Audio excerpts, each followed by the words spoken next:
Good morning. To be part of the awakened ones, you've got to be mentally strong, physically strong, emotionally strong. Now, physically strong doesn't necessarily mean you have to be muscle bound. I mean, we're not talking about that physical strength.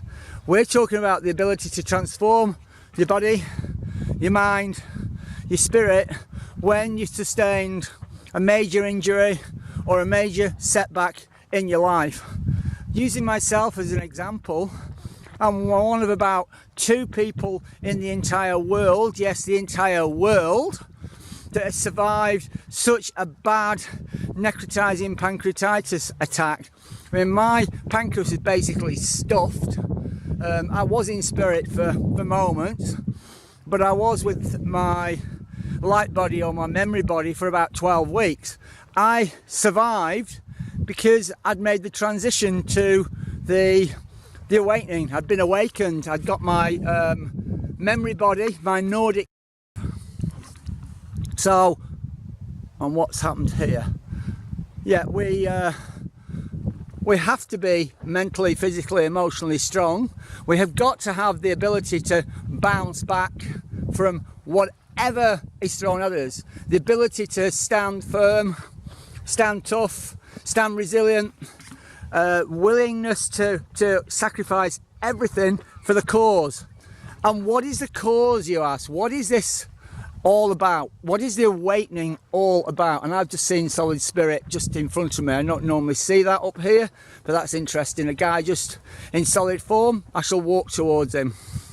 But yeah, it's all about being mentally, physically strong. And it is a scenario of there will be fear there, but you have to work with the fears. Now, the fears are the human fears. The fears are what I'm going to call the Lulu fears. Now, Lulu is something that I need to introduce. It's not the singer. It's not the singer Lulu from the UK. I'm not introducing her. She's not around me. But what I have to say is that this race of Lulu was a genetically modified race that was brought onto the earth plane probably 30,000 years ago, and they were brought to Africa, and they were part of the exploitation of this planet by an advanced race, a lazy race that didn't want to do the mining and the exploitation for themselves, because they were space travelers. They didn't stay too long on one of their acquisitions. The earth to them was like a shop to us, or a commercial building to us. They wanted workers, they wanted worker ants, and the best way to do it was to make a genetic body that they could put captured consciousness into and get this captured consciousness to do their work for them. So the Lulu were formed to do the gold mines in Africa. And this was a non-sexual race. This is a race that couldn't reproduce themselves. They were clones, basically, part existing human and part alien, as it were. And they were brought down specifically to become worker bees and slaves.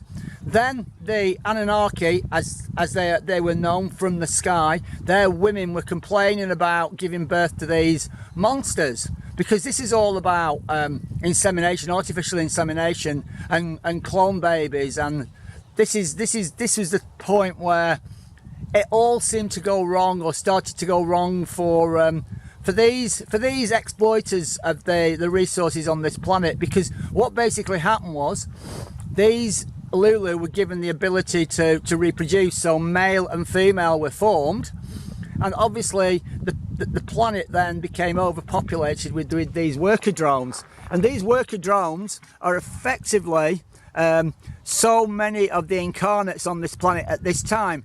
They're in worker drone mode, they're in collective mode, they're in working, exploiting the commodities for this race, who are still there.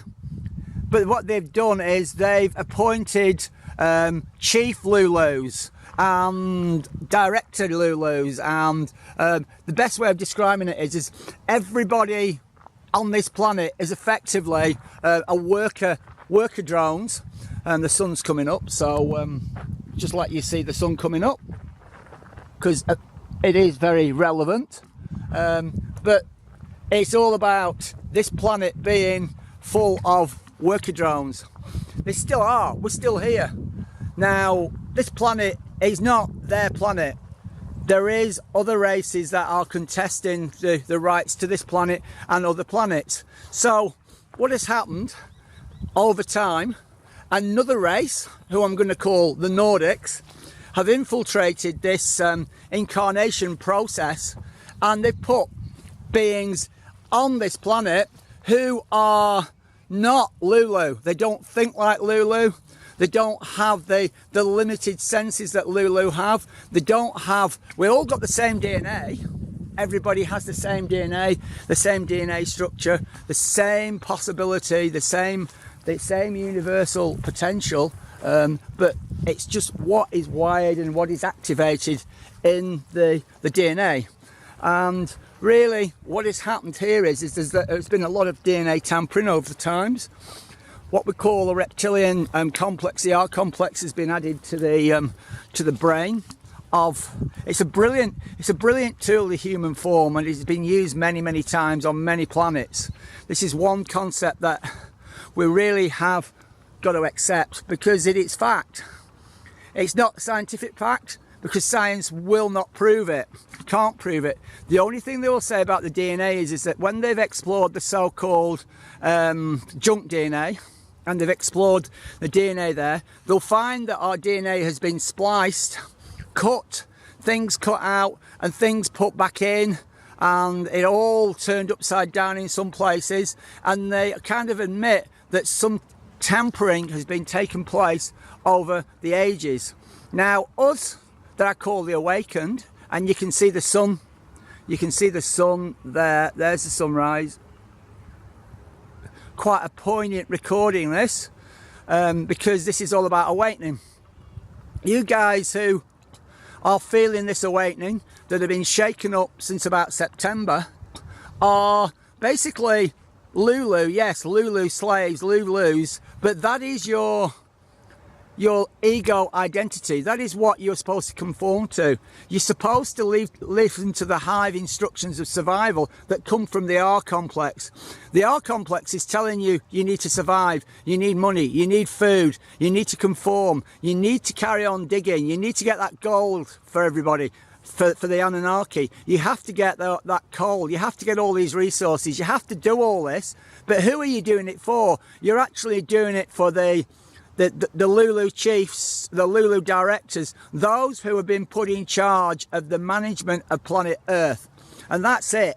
Those at the top of the frigging pyramid are merely the managers of human Earth. They are not anything. They're not necessarily extraterrestrial, but they have been programmed to control us. Now, the Nordics, what I call us, infiltrated this DNA, managed to fuse their own, well, what they did is they got hold of, and this has happened many times, they got hold of some of these slaves, so-called abductions, and unbeknown to the Anunnaki, they have basically fused their own DNA in. They put their own codings into the Lulu DNA, but they've hidden it. They've hidden it in such a way that if the Lulu scientists, those on the Earth plane that have been given the instructions to basically destroy, change, the Earth is terraforming, let's change the human form, let's infiltrate their systems with poison. If those were to find this DNA tampering, there would be the killing of us again. There would be the wiping out. There would be the tragedy of the Cathars again. There would be the destruction of Atlantis again. There would be all that shit, which, no, Atlantis actually was something else, but that's another story. But the destruction of Atlantis was linked to commodities and commodity wars, but we'll get into that in another video. So we're basically here as Lulu slaves. You conform to all this. You conform to the Earth plane. You conform to earning the bill, paying the bills, earning the money. You conform to wearing that jacket, that software, until a certain time you awaken. When you awaken, you suddenly know that there's more to life than that, and your mental strength, your spiritual strength, all that then comes out, and you start questioning all the shit that is around you, all the bullshit, all the crappy stuff that human beings so naively take for granted. And it's likes of me who awakened, God knows how long ago. I'm going to actually say when I was about 13. I got instructed when I was 6, 7 what this was going to happen. It's like the likes of me, and I'm not the only one, there's quite a few, have got to go through the crap, have got to be given the instructions, I've got to experience all this, that then put videos out like this and do readings for people who have awakened. Now, since September, I've probably read about 100, 120 people who are all going through this phase in different stages, I might add, very much in different stages. Who are awakening, like this sunrise in here, and this is why I'm leaving this on here, who are becoming very aware of their true selves and are finding that their lives are having to change, they're having to adapt, they're falling out with family, friends, work colleagues, they're finding an apathy and a lethargy to bills and the general human existence, and they're wondering what's going on. Some of them are actually falling by the wayside. There are suicides going on, and there's quite a few that will be in the mental institutions around the world who have been tagged as the bipolars, as the schizophrenic, as the ones with psychotic episodes, I should say. They are not. They're just going through the awakening, but they've had nobody there to actually point it out to them. So what I basically want to say is that I can help people through this awaken process. I can explain how to cope. You are basically driven by your astral body, a memory body, your Nordic body. Your Nordic body is basically now active. So you have two bodies. You're living or existing in two bodies. You have the Nordic form, which is one section of DNA that is active, and you have the traditional Lulu human form that is active. The only one that is geared up for this third dimensional shit, I'm going ahead of myself.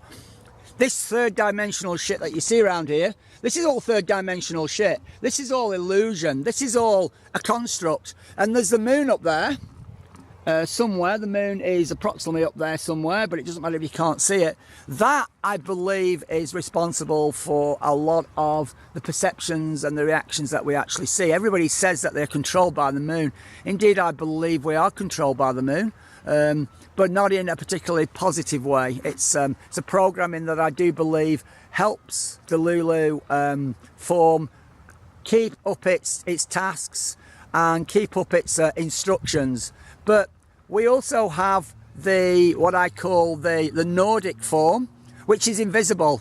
We're in the Nordic form and we're in the Lulu form, but the Nordic form isn't really for this third dimension. It's actually a fifth dimensional body.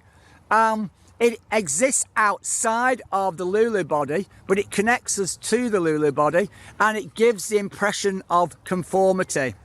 Many of us will be able to do what is called transfiguration or shape-shifting. Many of us are shape-shifters, and we can do what they call the physical mediumship. Now this, you see this ability when you actually gaze in a mirror and you watch your face transform. When the shadows go across your face, that is what I'm talking about with the shape-shifting work. It is only because your fifth dimensional body is active and it is there as well as this body. There is a duality about you. This is what happens when you become awakened.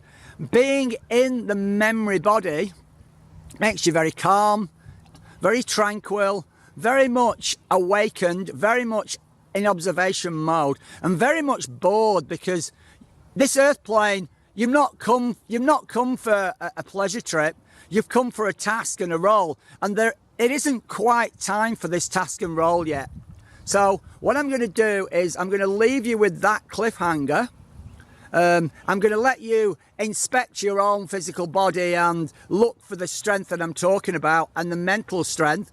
And I want you to go through the memories that you still have and see how you've survived. what you survived. Compare yourself with other people around, the Lulus around, and see how such and such a person might have got through the issues that you've got through. How would they have coped?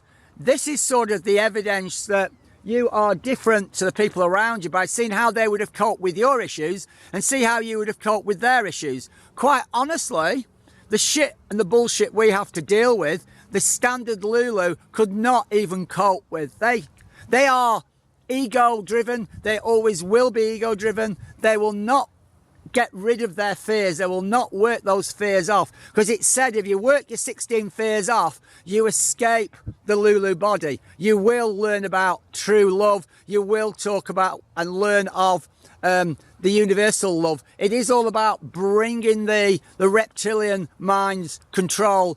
To overcome that R complex, you have to be driven by universal love. The Anunnaki had not instilled love or true love into the human form, but true love has been developed because they didn't account for the consciousness breaking through and being able to shine in the physical form. So by overcoming the restraints that the R complex put on you, you overcome it by universal love. But that is those out there, the Lulus out there, that is their way of getting to the state that we are currently in. Now, I'm going to leave it at that point because I'm faltering with my information, and I'll speak to you guys again very soon in part 4.